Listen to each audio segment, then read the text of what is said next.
YouTube जी। तो कैसे हैं आप सब? उम्मीद करती हूँ बिल्कुल ठीक होंगे। आज की वीडियो में मैं आप लोगों के साथ कोरोना वायरस से रिलेटेड कुछ अहम इंफॉर्मेशन शेयर करना चाहती हूँ। कोरोना वायरस की दूसरी लहर आ चुकी है और ये कितनी शदीद किस्म की है ये तो वो बता सकता है जिस पे कोरोना वायरस का अटैक हुआ है। मैं इस वीडियो में आप लोगों को बताऊंगी कि हमने किस तरह से कोरोना वायरस को फेस किया, कोरोना वायरस के क्या सिम्टम्स थे, पेशेंट को क्या प्रॉब्लम हुई और हमने कौन से डॉक्टर से ट्रीटमेंट कराया है, और पेशेंट के साथ रहने वाली मैं खुद थी और किस तरह से मैंने कौन सी प्रिकॉशंस इख्तियार की। और जो अफवाहें फैली हुई हैं कि हॉस्पिटल में कोरोना के पेशेंट के साथ क्या सलूक किया जाता है, उन अफवाहों के बारे में भी मैं आप लोगों के साथ कंप्लीट जो है सब डिटेल शेयर करूंगी। और कोरोना वायरस को हॉस्पिटल में किस तरह से डिटेक्ट किया जाता है और किस तरह से हमने प्राइवेट कोरोना वायरस को डिटेक्ट कराया वो भी मैं आपको इस वीडियो में बताऊंगी। कौन सी खुराक हमने पेशेंट को दी और पेशेंट को हमने आइसोलेट किया या नहीं किया, और किस तरह से हमने कोरोना वायरस से जान छुड़ाई, और कौन सी मेडिसिन्स हमने घर में रखनी है जो कि हमारे कोरोना वायरस से बचाव के लिए बहुत ज़रूरी हैं। वो तमाम की तमाम मैं इस वीडियो में आप लोगों के साथ शेयर करने वाली हूँ। मेरी वीडियो को कंप्लीट देखिएगा, इसमें एक एक लफ्ज़ एक एक बात सब सच है, क्योंकि हम लोग फेस कर चुके हैं और मैं नहीं चाहती कि इस तरह की सिचुएशन खुदारा किसी और के साथ भी हो। मेरे साथ रहिएगा और मेरी वीडियो को कंप्लीट देखिएगा। सबसे पहले के सिम्टम्स क्या थे। सबसे पहले तो बुखार स्टार्ट हुआ जो कि पहले नॉर्मल सा था और उसके बाद बुखार जो है जब थोड़ा सा ज़्यादा हुआ तो फील हुआ कि हाँ टेम्परेचर फील हो रहा है, तो हमने मेडिसिन ली डॉक्टर से। तो एक हफ़्ता मेडिसिन यूज़ की, उससे कोई फ़र्क नहीं पड़ा। उसके बाद जो है हल्की हल्की सी खांसी स्टार्ट हो गई। और मैं यहाँ आपको बताती चलूँगी कोई नज़ला ज़ुकाम नहीं था कि जिस तरह से बताया जा रहा था कि ये एक फ़्लू की फॉर्म में होता है और इस तरह से फ़्लू होना स्टार्ट हो जाता है। कोई फ़्लू नहीं था, कोई नज़ला ज़ुकाम कुछ नहीं था, जस्ट टेम्परेचर था, बॉडी में पेन स्टार्ट हो गया था और साथ साथ खांसी स्टार्ट हो गई थी। खांसी इतनी शदीद होती गई, 3 दिन के अंदर इतनी शदीद खांसी उठी कि सांस आना बंद हो गया और सांस टूट टूट के आता था और जो पसलियों में दर्द स्टार्ट हो गया था। और इसके अलावा जो है मेडिसिन्स हम कंटिन्यूसली ले रहे थे, सिरप भी यूज़ कर रहे थे और इसके अलावा हर तरह की कोशिश कर रहे थे, विक्स को यूज़ कर रहे थे कि किस तरह से खांसी से जान छुड़ाई जाए। मगर खांसी शदीद बढ़ती गई, इतनी बढ़ी कि 3 दिन के अंदर पेशेंट की कंडीशन बहुत ही क्रिटिकल हो गई और हाथ जिस्म सब कुछ कांपना स्टार्ट हो गया था और सांस भी टूटना स्टार्ट हो गई थी। जब हमने ये कंडीशन देखी थी उसके बाद दोबारा हम डॉक्टर के पास गए तो डॉक्टर ने कहा कि इनको ऑक्सीजन की कमी हो रही है, आप पेशेंट को ऑक्सीजन लगवाएं हॉस्पिटल से। तो फिर हम जब हॉस्पिटल गए और उनको कंडीशन बताई तो उन्होंने हॉस्पिटल में एडमिट कर दिया। और जब हॉस्पिटल में एडमिट किया तो वो हमें कोरोना की वार्ड में ले गए और वहाँ पे पेशेंट को जो है ऑक्सीजन लगा दी उन्होंने और उन्होंने टेस्ट लिया और कहा कि हम अब कोरोना वायरस का टेस्ट लेने वाले हैं, कोई पता नहीं है कि ये कोरोना का अटैक है या फिर अस्थमा का अटैक है। तो हमने वो टेस्ट उनको दे दिया एक बारीक नाली के ज़रिए से, हॉस्पिटल में जो नाक के ज़रिए नाली डाली जाती है उसके ज़रिए से कोरोना वायरस का टेस्ट लिया गया और 24 घंटे के अंदर अंदर टेस्ट की रिपोर्ट आनी थी।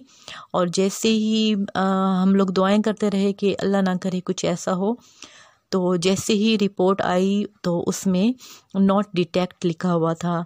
इट मीन्स कि कोरोना नहीं था।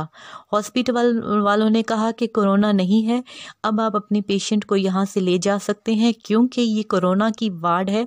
तो यहाँ पे वैसे ही ऐसी कंडीशन है तो हम नहीं चाहते कि कोई और पेशेंट यहाँ पे रहे और उन पे भी इसके कोरोना का अटैक हो जाए। तो वो जो अफवाह है कि हॉस्पिटल जाते हैं फिर वो इंजेक्शन लगा देते हैं, कोई पेशेंट जो कोरोना का नहीं भी होता तो उनको भी कोरोना में डाल देते हैं, तो ये सारी अफवाहें सब झूठ थी। कुछ ऐसा नहीं हुआ। उन्होंने ऑनेस्टली हमें बताया कि रिपोर्ट जो है आप लोगों की ठीक है, आप लोग यहाँ से जा सकते हैं। अच्छा, जो नाली के ज़रिए से, नाक के ज़रिए से नाली डाली गई थी और उससे जो कोरोना को डिटेक्ट किया गया था उसमें कोरोना नहीं आया। और उसके बाद हम लोग पेशेंट को लेके प्राइवेट चले गए और हमने उनसे जब कंडीशन पेशेंट की बताई तो उन्होंने हमें कहा कि आप इनका सीटी स्कैन कराएं। तो हमने लंग्स का सीटी स्कैन कराया और फिर हम वो रिपोर्ट प्राइवेट डॉक्टर के पास लेके गए। तो डॉक्टर ने जब रिपोर्ट देखी तो उसमें कोरोना डिटेक्ट हुआ और उन्होंने कहा कि आपके पेशेंट पे कोरोना का अटैक हुआ है, साथ में एस्थमा का भी अटैक हुआ है। उन्होंने कहा कि आप फ़ौरन हॉस्पिटल में एडमिट हो जाएं। हमने उनसे कहा कि हम हॉस्पिटल से ही आ रहे हैं, हम हॉस्पिटल में अब नहीं जाएंगे, जो भी आपने करना है हमारा प्राइवेट इलाज करें।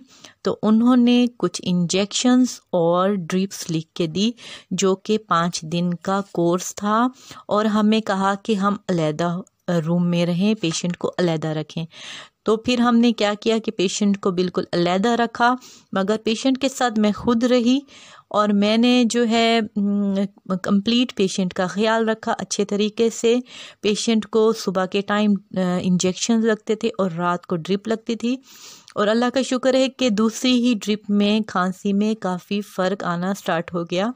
और आहिस्ता आहिस्ता जैसे ही 5 दिन कंप्लीट हुए, जो मेडिसिन्स थी वो भी हमने कंप्लीट दी पेशेंट को और ड्रिप भी लगी उनको और इंजेक्शन भी लगे और डाइट भी उनको दी गई और इस तरह से 5वें दिन कंडीशन बहुत ही अच्छी हो गई और खांसी का बिल्कुल नामो निशान नहीं था। उसके बाद हम दोबारा डॉक्टर के पास गए और उन्होंने 1 हफ्ते की और मेडिसिन थी और वो मेडिसिन यूज़ करने के बाद पेशेंट कम्प्लीटली रिकवर हो गया, किसी किस्म की कोई परेशानी नहीं हुई फिर। और इस तरह से अल्लाह का शुक्र है कि हम कोरोना से हमारी जान छूट गई। और यहाँ पे मैं अब आपको बताती हूँ कि हमने जो है कौन सी खुराक दी। कोरोना वायरस के पेशेंट को आप कोशिश करें कि ज़्यादा से ज़्यादा गर्म खुराक दें।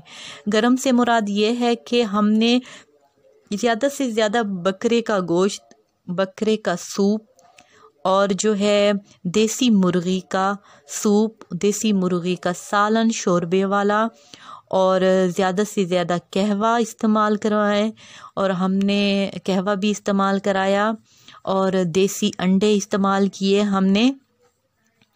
और इस तरह से ये तमाम गर्म चीज़ें जो हैं ये भी काफ़ी मददगार साबित हुई। और जैसे ही ये गर्म सूप इन चीज़ों का इंटेक हुआ तो पेशेंट को सुकून महसूस होने लगा और इस तरह से उनकी कंडीशन बेहतर होती गई।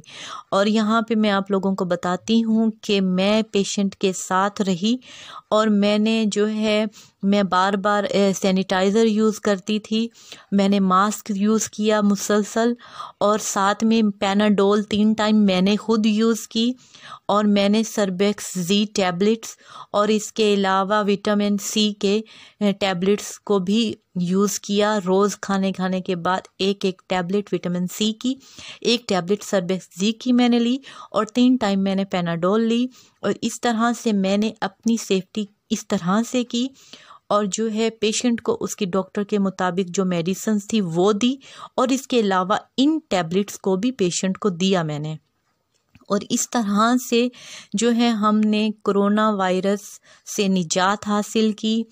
और मैं यहाँ पे आपको वीडियो के एंड में बता दूंगी कि कौन से डॉक्टर से हमने ट्रीटमेंट कराया।